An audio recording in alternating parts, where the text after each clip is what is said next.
The seemingly never-ending parade of storms and atmospheric river is really dangerous, expensive, and deadly. And the most vulnerable among us are those who are unsheltered during these storms.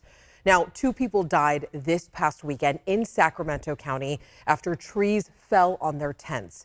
Tonight, Becca Habegger continues our conversation with 3 women who are experiencing these hardships and one organization that's working to help them.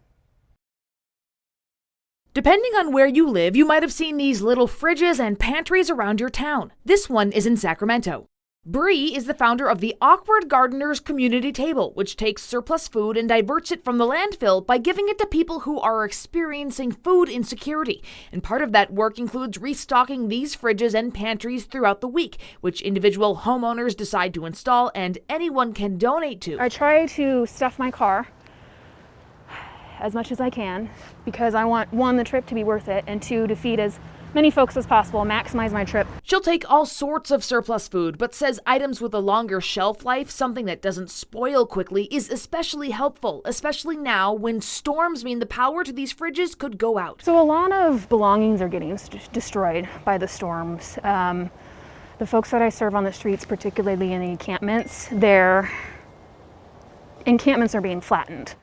She paid an extra visit on Tuesday to a Sacramento encampment she visits every Sunday. It's really hard not knowing where your next meal is coming from. Melody Friels relies on Bree's weekly visit. She lives in a tent here part-time as part of a pattern. What happens is I get paid, I go to a motel, my money runs out, I'm on the street. I get paid, I go to a motel, money runs out, I'm on the street. It's been that vicious circle for a couple of years now. I got in a bad car wreck and that's what put me out on the street. I was working for a school district, had a car, had a home, and then I got in the car wreck on my way to church, of all things. I almost lost my life, and that's what put me on the street because I just didn't know how to do anything anymore. That's how bad it got me. But yeah, I'm just hoping for things to start turning around. You know, I just keep taking one day at a time, one day at a time. On this day, Bree also handed out meals to Reese Tate. It's more than just one meal. She makes sure you have stuff for like the next day or later. She says she appreciates Bree's consistency. Especially out here living like this, it's important to have consistency because it kind of gets you in the mindset of being consistent with yourself. Hi, super fast. Nope, nope, nope. Amanda Rose Riano lives in a bus parked here, but even in a vehicle. We can't stay dry no matter what we try because repairs haven't been done yet.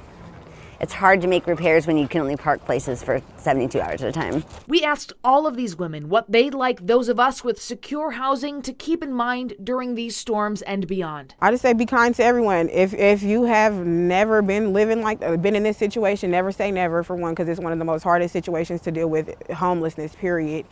And just be kind. Just if you have it, give it, because what goes around comes around, and what you put out is definitely what you'll get back. Perhaps the issue should not be focused on whether or not I'm living within 4 walls.